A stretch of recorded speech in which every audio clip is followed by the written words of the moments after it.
Seigneur, sans toi et sans le oui de la Vierge Marie, le Verbe n'aurait pas pris chair.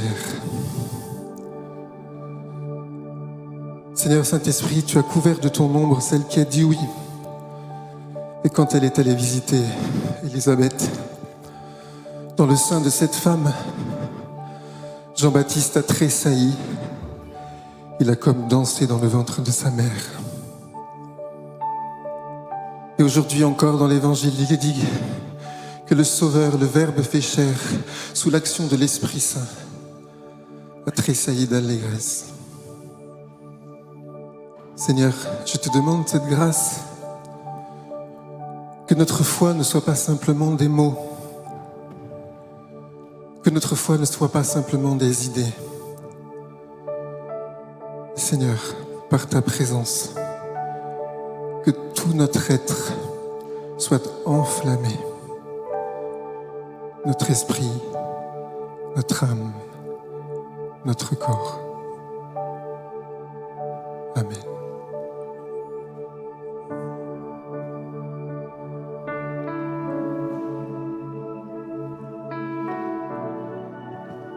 Vous pouvez vous asseoir, je crois, sauf si vous avez envie de danser.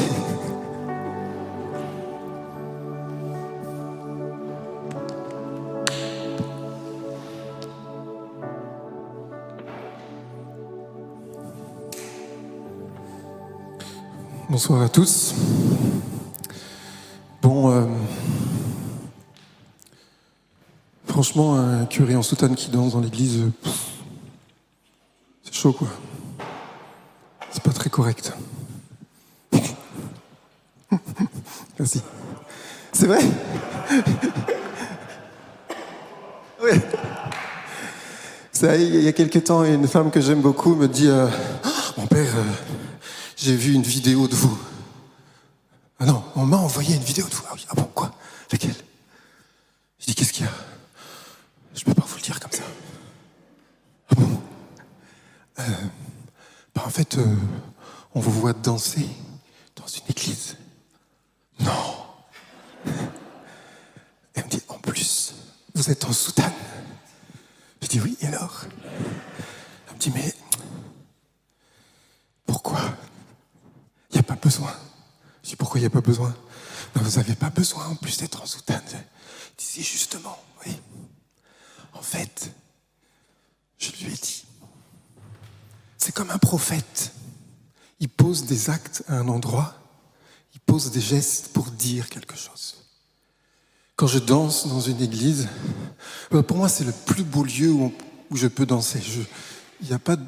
Je me sens... Le mieux où je danse, c'est dans une église. Pourquoi? Parce que j'ai envie de dire qu'il faut faire danser l'église et qu'il faut que l'église soit joyeuse, même s'il y a des croix, des difficultés et tous les combats que l'on sait aujourd'hui. Nous croyons en la victoire de Jésus et que notre Maître et notre Seigneur, c'est Jésus. Il a vaincu le mal, il a vaincu l'horreur, il a vaincu le péché. Voilà pourquoi il faut que l'église danse. Je suis convaincu de ça.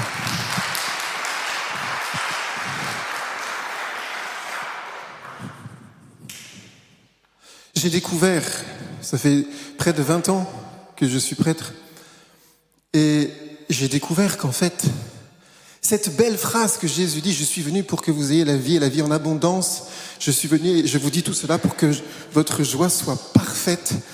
J'ai découvert, je découvre tous les jours que Dieu ne veut pas que nous vivotions. Il ne veut pas que nous soyons joyeux à moitié. Il ne veut pas que nous soyons libres à moitié. Il ne veut pas que nous soyons, je ne sais pas, spirituels à moitié. Il ne veut pas que nous soyons incarnés à moitié. Il veut que nous soyons pleinement nous-mêmes. J'ai découvert, pas les premières années, mais j'ai découvert ce que ça voulait dire de coopérer avec l'Esprit Saint. J'ai lu cette phrase que je connaissais déjà dans Jean 14 qui dit ceci: si vous m'aimez, vous ferez des choses aussi extraordinaires que les miennes. Qu'est-ce qu'il fait Jésus dans l'Évangile d'extraordinaire? Dites-moi. Oui, enfin, des miracles. Hop là. Par exemple, allons-y, faisons. Quoi comme miracle? Donc, il marche sur les eaux, il ressuscite les morts, il guérit les malades, il multiplie les pains, il nourrit les foules. Vous oubliez un truc super important qu'il n'y a que lui qui fait pas dans l'Ancien Testament, il fait. Non, ça dans l'Ancien Testament, c'est pas un problème la résurrection. Non, des résurrections de morts, il y en a dans l'Ancien Testament. Élisée, il ressuscite un mort. Jésus, donc quelque part, Lazare, c'est pas original. Il y a un truc super original. C'est pas mon propos de ce soir, mais... Pardon? Ah, ça, il pardonne les péchés, donc ça, il n'y a que lui qui fait. Et puis aussi, il libère des esprits mauvais. Donc, en fait, en gros, bon là, on dit tout ça, est-ce que c'est votre quotidien? Ressusciter les morts, guérir les malades, multiplier les pains? Non. Moi, un jour, je me suis dit, mais Jésus te dit à toi que si tu crois en lui, si tu l'aimes, si tu gardes sa parole, tu feras des choses aussi extraordinaires que les siennes, et même tu en feras de plus grandes.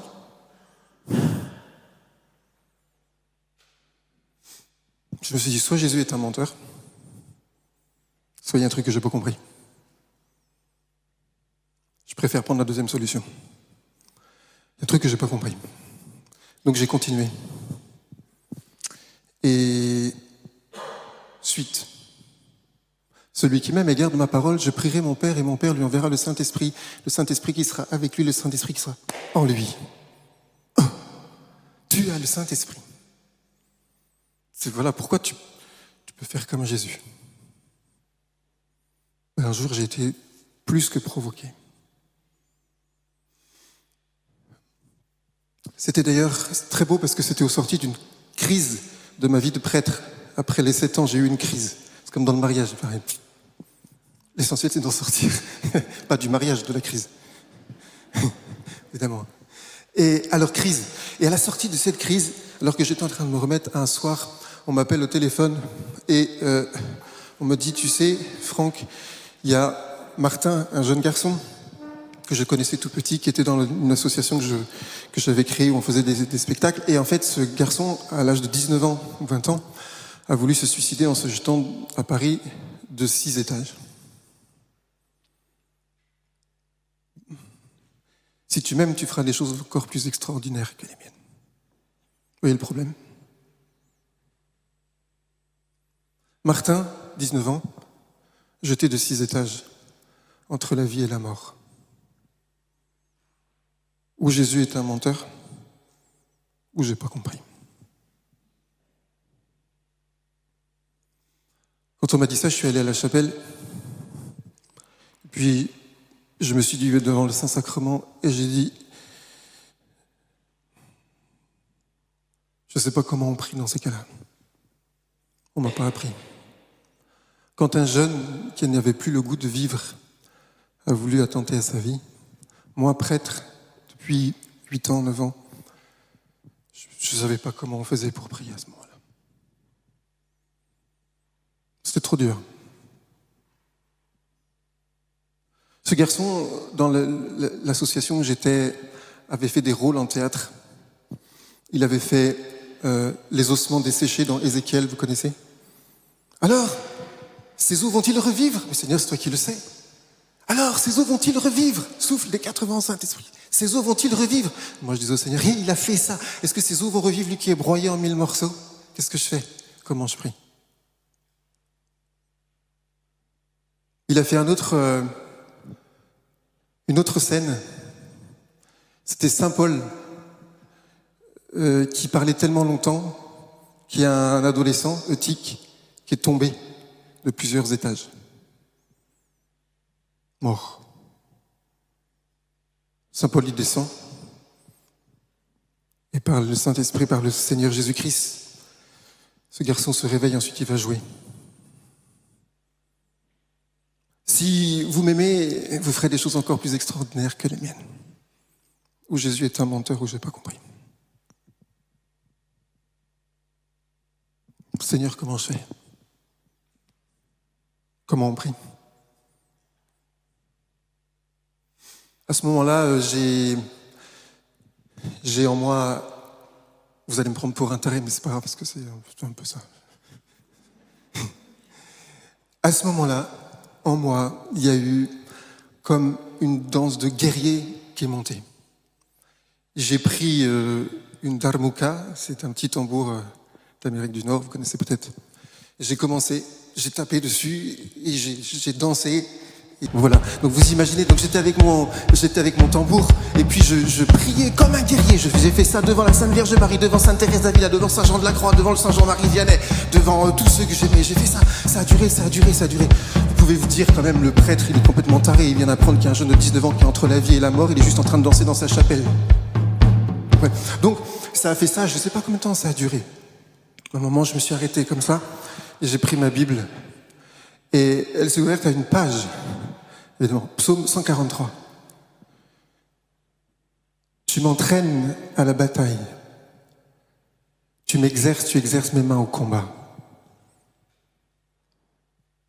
Puis le téléphone sonne et la mère du jeune garçon m'appelle.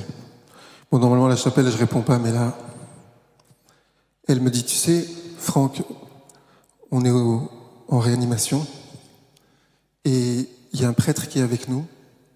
Et il nous a raconté que lui aussi est tombé en montagne, il a fait une chute, il était dans le coma. Et il nous a raconté que pendant le coma, il était en train de se battre contre des êtres. Il combattait. J'ai compris ce jour-là ce que c'était que la puissance de la louange dans l'Esprit Saint. En fait, Dieu était en train de me dire, tu sais Franck, c'est pas le moment de t'apitoyer sur ton sort ou le sort de ce garçon, c'est le moment de te battre avec lui. Ah bon, comment ? Tu prends les armes de l'Écriture.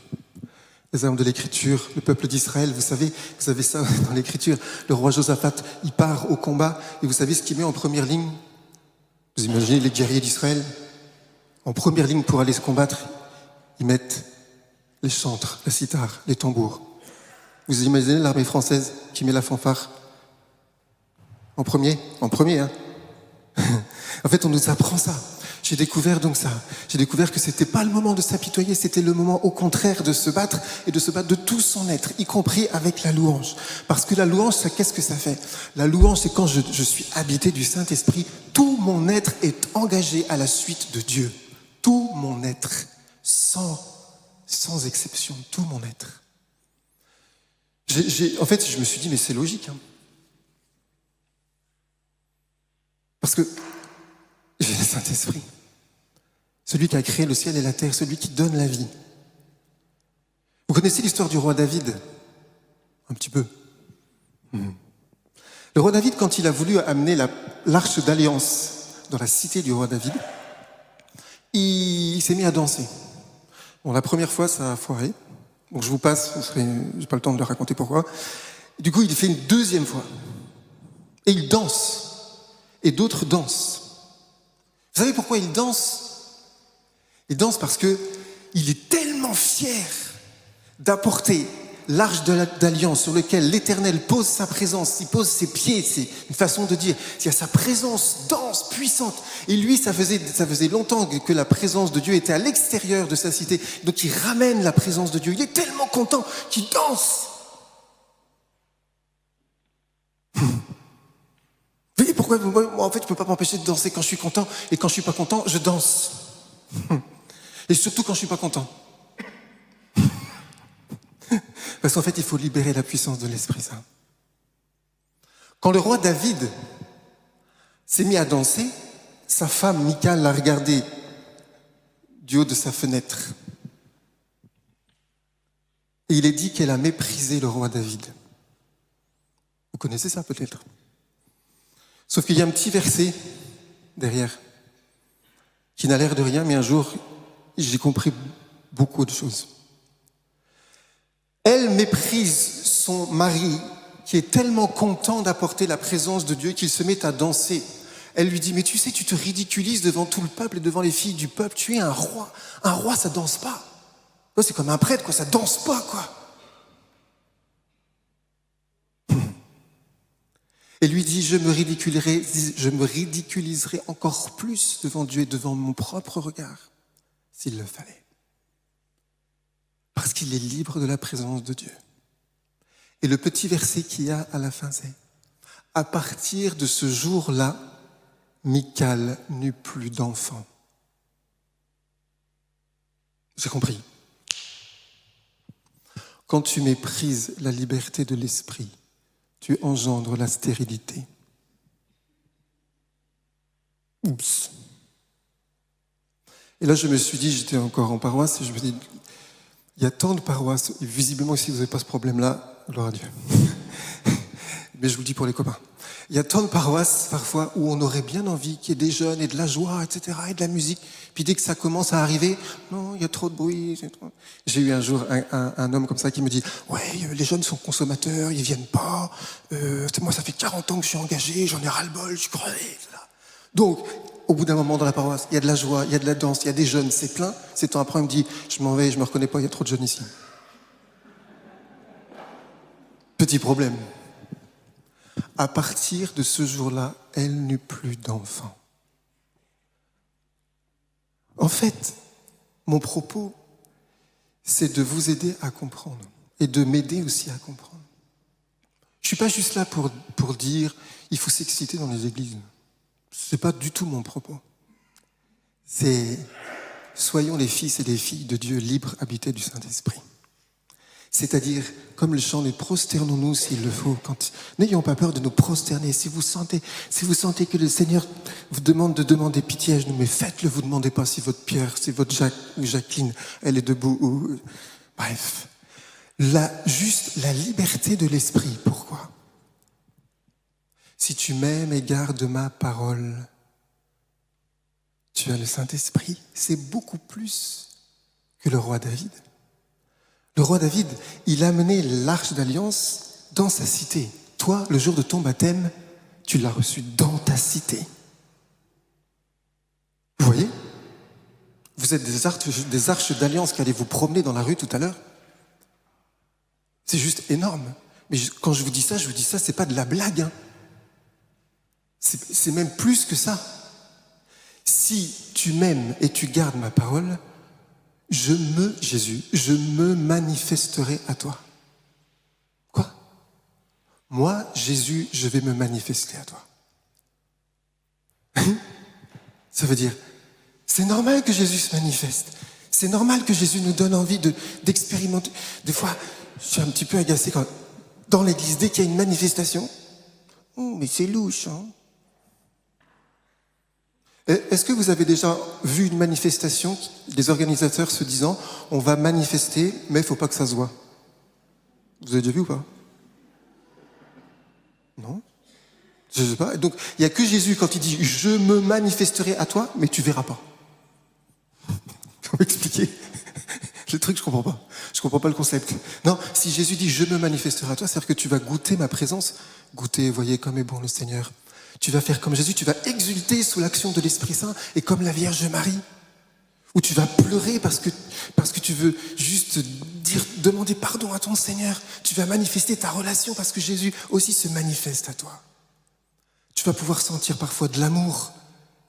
Tu vas pouvoir te sentir bien. Tu vas devoir aimer tes frères. Oui, il faut s'aimer, mais il ne faut pas que ça se voit dans les églises. Hein. Pardon.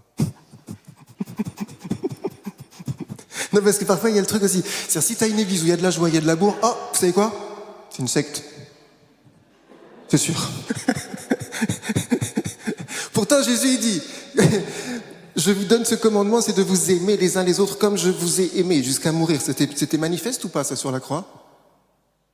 Un petit peu.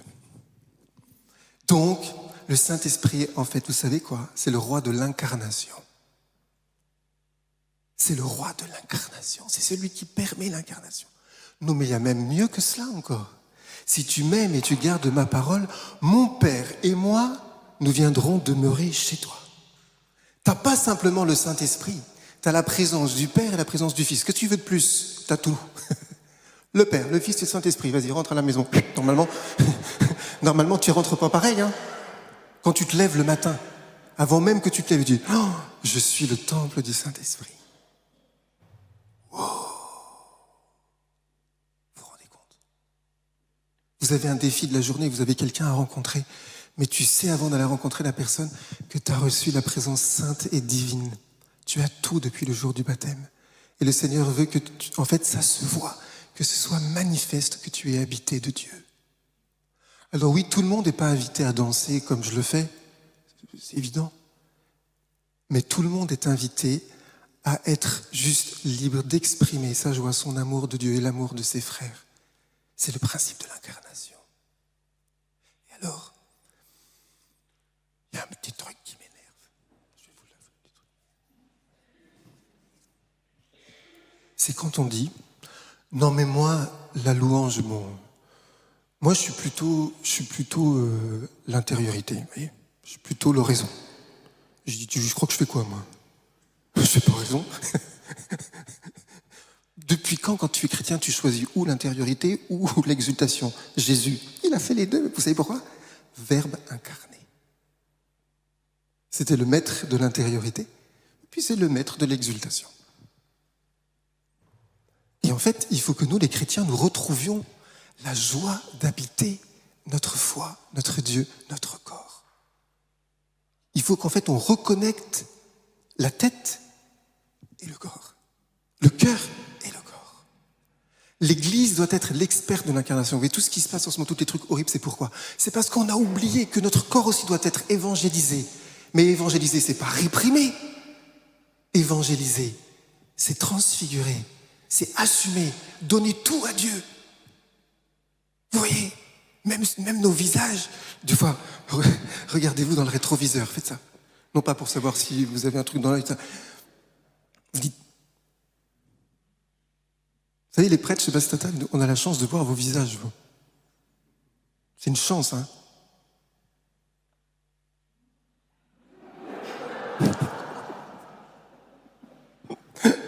Non, si, c'est une chance. Mais en fait, nous devons nous habituer. Vous savez, c'est très important, c'est pas de se forcer, mais de se dire, mais oui, voilà, c'est vrai, qui m'habite, qui est en moi? Et il ne faut pas que tu attendes que tout soit parfait, réglé dans ta vie pour être dans cette présence de Dieu et surtout dans la joie de l'esprit. Il ne faut pas attendre. Parce que sinon, tu vas attendre jusqu'à... Vous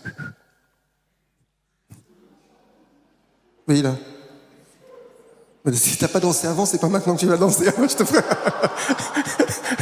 Je te préviens. Sainte Thérèse d'Avila, vous savez, c'était beau parce que un jour, elle avait une telle conscience qu'une de ses sœurs était au paradis qu'elle a composé un poème. Ils ont écrit la musique. Hop, les sœurs, elles ont dansé autour du cercueil. Bah oui, c'était le moment, quoi. Bah oui. En fait, nous avons celui qui veut se manifester sa présence. C'est-à-dire que si vous voulez débloquer la vie, quand vous avez le sentiment que la tristesse, que la colère, que l'amertume vous habitent, surtout, ne faites pas ce que font les adolescents. Il n'y a pas d'adolescents ici? Bon, écoute pas. Les adolescents, je dis ça, mais c'est les autres aussi. Je dis ça pour vous comme ça. Un adolescent, quand ça va pas, qu'est-ce qu'il fait? Il s'enferme dans sa chambre. Il met de la musique. Mais qu'est-ce qu'il met comme musique? Il met une musique qui est triste, encore plus triste que lui, pour lui dire, tu sais, t'as bien raison d'être triste, parce qu'en fait, cette musique, elle est écrite pour toi, parce que la vie, elle est pourrie, de toute manière, et que tout le monde ne comprend pas ce que toi, tu vis, donc vas-y, mets encore une musique encore plus triste. Le chrétien, c'est pas ce qu'il fait. Il s'enferme dans sa chambre, parce que Jésus, il a dit ça, lorsque tu veux prier, ferme ta chambre, prie ton Père qui est là dans le secret, et là, tu mets de la musique, mais tu mets ça comme musique. Ah, c'est différent. C'est-à-dire que là, tu mets ça et tu te mets debout parce que tu es le temple du Saint-Esprit, parce que tu as tout en toi et que tu vas commencer, si tu veux, juste à rester debout, dire Seigneur, je sais que tu es en moi. Et comme la Vierge Marie est restée debout au pied de la croix, Seigneur, même devant ce garçon qui est entre la vie et la mort, Seigneur, on va rester debout et on va affirmer ta victoire. Oui. Alors c'est ce qu'on a fait avec Martin. J'ai dit à mes paroissiens, à partir de ce soir, toutes les semaines, on avait déjà des soirées de louanges, on va louer tant que Martin n'est pas sorti du coma. Et je prenais des tambours, des trucs super efficaces, tu tapes dessus, ça fonctionne tout de suite, t'imagines? C'est ça. Donc je prenais des tambours, et puis on louait, ça a duré. Et puis il y a eu aussi une autre idée, on va faire une chaîne de prière toute la journée, toute la nuit. Le temps qu'il sort du coma. Donc super, toute la paroisse se met en route. Et puis moi j'aime beaucoup dormir la nuit. Enfin normalement comme tout le monde, mais moi j'aime beaucoup dormir. Et alors là, j'ai dit au Seigneur, surtout, je vais prendre le dernier créneau parce que je vais laisser honneur aux paroissiens. Je dis, Seigneur, si tu peux éviter que ce soit en pleine nuit, ça m'arrangerait bien. Il faut quand même que j'assume le travail. évidemment, 3 heures. Voilà. Et alors, ça devait durer quelques jours, ça a duré des mois. 3 heures. Mais j'ai découvert ce que c'était que la louange. Et en pleine nuit, je me mettais à chanter, parfois je me mettais à danser et à honorer le Seigneur et à dire, Seigneur, c'est toi, ce garçon, tu lui as donné la vie, tu vas faire ce que tu veux. C'est pas à moi de te dire ce que tu vas faire avec lui. Peut-être qu'il va mourir, peut-être qu'il va vivre, mais ce que je sais, c'est qu'il est fait pour la vie éternelle et qu'il n'est pas encore mort. Donc je ne veux pas m'apitoyer, ni mes paroissiens non plus. On va veiller, on va prier, on va louer et on va danser parce qu'on proclame que c'est toi qui es le maître et le souverain. Voilà ce que nous devons apprendre. Je vous invite à faire ça. Le temps de Noël, c'est le temps de l'incarnation. Donc c'est pas juste le moment où on se met devant le petit enfant Jésus, on fait... Vous pouvez vous mettre là et dire, Seigneur, mais en fait, vraie crèche, quoi. Vous êtes chacun une vraie crèche, c'est-à-dire la présence de Dieu est en vous. Vous rendez-vous compte que vous n'avez pas moins que la Vierge Marie quand vous recevez l'Eucharistie? Vous savez ça? Vous n'avez pas moins. Vous n'avez pas moins que la Vierge Marie quand vous recevez l'Eucharistie. À l'état pur, Jésus.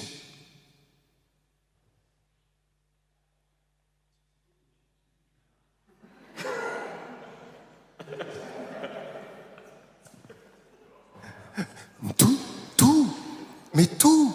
Donc vous voyez pourquoi quand tu sors de l'église, tu peux pas être comme avant. Il y a un truc, tu te dis, oh là là, la patate que je vais avoir cette semaine, c'est juste énorme, énorme. Vous voyez? Et oui, c'est ça notre réalité.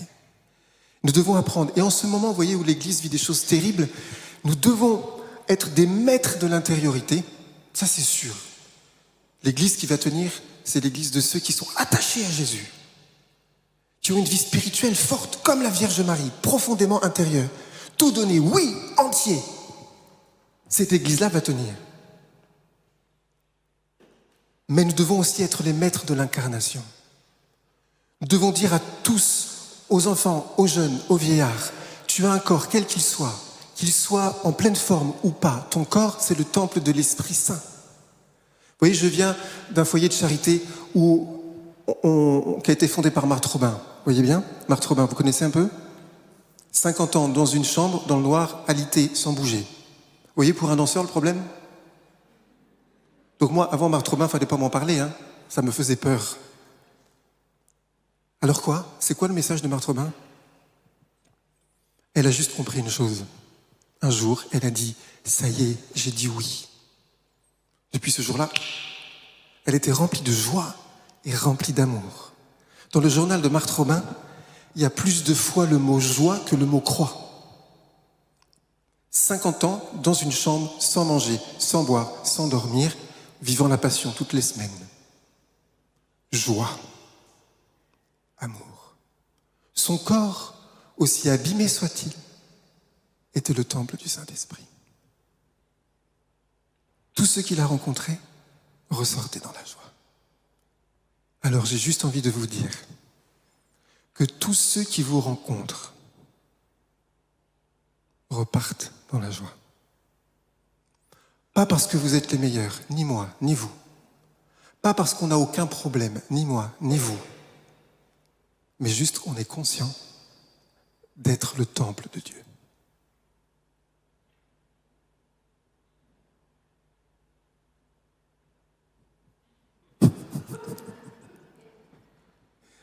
Alors c'est bien là, ça va?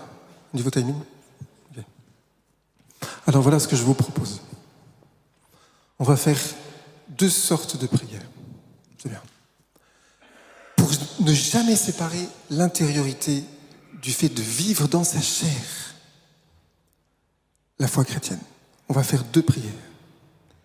Il y a des gens qui prient ici, enfin je veux dire, qui prient sur les... qui prient sur les... Il y a 10 personnes qui prient sur les autres. Donc voilà, s'il y a des personnes qui ont un peu l'habitude de prier, je vais faire 2 appels. Le premier, c'est ceux qui voudraient progresser. Alors normalement, évidemment, tout le monde va dire oui, donc vous allez rester à votre place. Qui voudraient progresser dans l'intériorité, c'est-à-dire d'être des intimes de Dieu. Il y a un moine égyptien qui s'appelle Mata el-Maskin qui dit ceci, il a refondé un monastère dans le désert d'Égypte. Et il a dit la première obéissance du chrétien, ça doit être sa vie de prière intérieure. Il dit aux chrétiens, et en Égypte ils savent de quoi il parle, ne crois pas, si tu n'es pas fidèle dans ton temps de prière tout seul, que tu seras fidèle devant l'adversité et devant la croix. Vous voyez pourquoi on a un petit problème parfois juste à prier tous les jours tout seul et de garder notre cap? Parce qu'il y a un combat de fond. Être des maîtres de l'intériorité. C'est pas que les curés, c'est pas que les bonnes sœurs et c'est pas que le pape qui doit être le maître. Tout chrétien doit être un maître de l'intériorité parce que tu es baptisé et que tu as reçu la Trinité. Tu dois prendre soin de ce que tu as reçu. Donc premier appel, s'il y en a qui veulent être renouvelés dans leur désir d'intimité, de vie de prière personnelle chaque jour, on va prier pour vous. Deuxième appel, s'il y en a qui sentent qu'ils ont besoin d'être un petit peu libérés dans leur corps devant Dieu.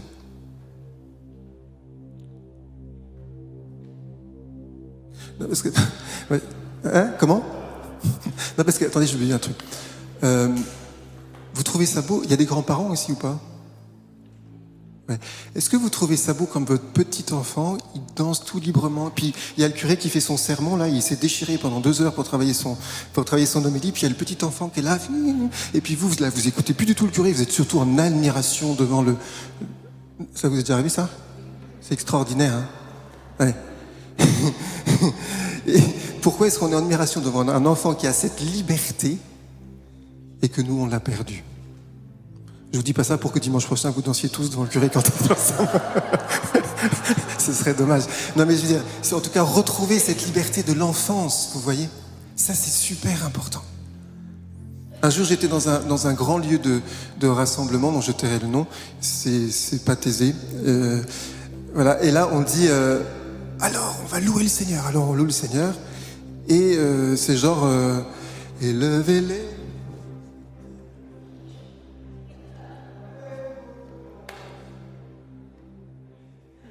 Vous avez aussi,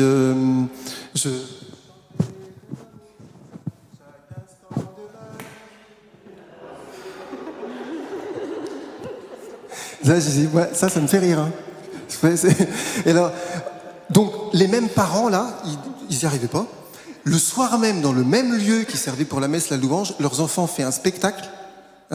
Et là, les parents, ils étaient déchaînés, c'est tout juste, ils montaient pas sur les choses. Vas-y, mon chéri, vas-y. Je dis, c'était les mêmes parents, mais pourquoi? Ils sont libres pour leurs enfants, moins pour Dieu. Qui est leur Dieu? Donc, deuxième appel, ceux qui veulent être libérés à votre juste mesure. Il ne s'agit pas de vous libérer. Libération, vivre dans son corps, en fait, c'est juste ça. Si c'est un jour, j'ai une grand-mère qui fait ça. Ah, c'est attaché votre truc là? Ah oui, c'est normal, c'est la sécurité. C'est normal, ça c'est... J'ai oublié. C'est la sécurité. Et donc en fait, la grand-mère, donc nous on commençait à danser et la grand-mère, en fait, à sa mesure. Et là, même si vous faites avec le doigt de pied, ça marche. Ce qui compte, c'est d'être incarné. Je parle de la danse, pas du doigt de pied. Ouais. Pardon. Je suis désolé. Bon. Allez. Bon, faut rire un peu aussi dans les églises, hein. Excusez-moi, mais...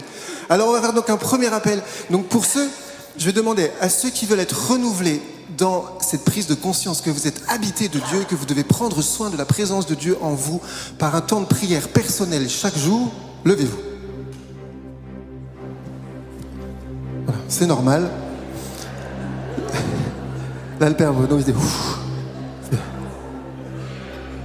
Voilà, et on va prier. Donc on va se laisser conduire, on va demander au Saint-Esprit. Parce que c'est notre qualité de disciple de Jésus qui est en jeu. Quand le Saint-Esprit vient et nous montre, manifeste que nous sommes habités de lui, que nous devons être transformés jusqu'à aimer même nos ennemis. Ça se passe dans le temps de prière personnel. Il vient te chercher pour libérer en toi la présence de Jésus qui est mort sur la croix par amour de tous.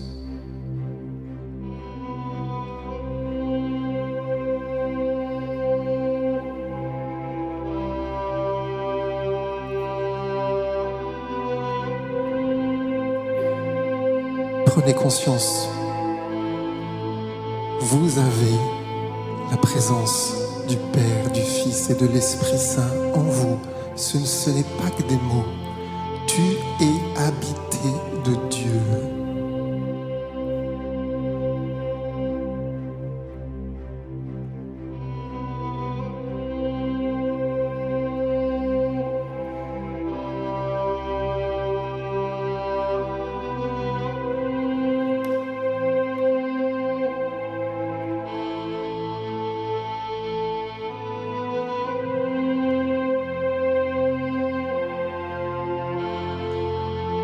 Celui qui croit en moi, mon Père lui donne le Saint-Esprit et mon Père et moi nous venons habiter en lui. Tu es 3 fois saint, tu es mon Dieu. Tu es 3 fois saint, tu es mon Dieu. Tu es 3 fois saint, tu es mon Dieu. Tu es 3 fois saint.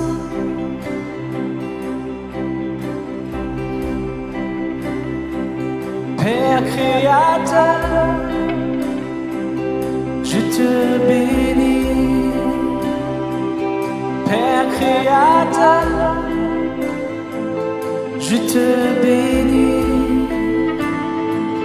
Père créateur,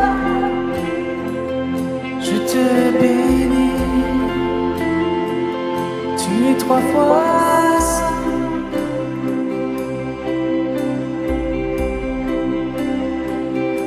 Seigneur Jésus, je te bénis. Il est en vous, Seigneur Jésus, il est en toi. je te bénis. Ne va pas chercher ailleurs ce qui est en toi. Seigneur Jésus, je te bénis. Tu es 3 fois saint.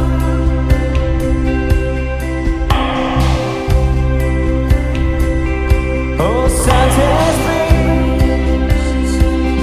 je te bénis. Ô Saint-Esprit, je te bénis.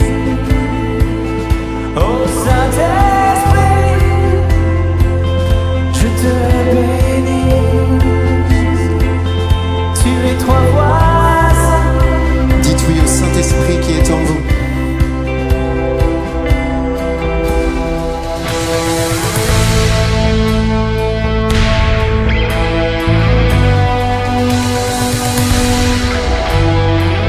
Ceux qui veulent ouvrir les mains, ouvrez les mains vers le ciel. Vous êtes le temple de l'Esprit. Vous êtes le temple de Dieu, l'arche d'alliance.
Tu as été baptisé au nom du Père et du Fils et de l'Esprit Saint.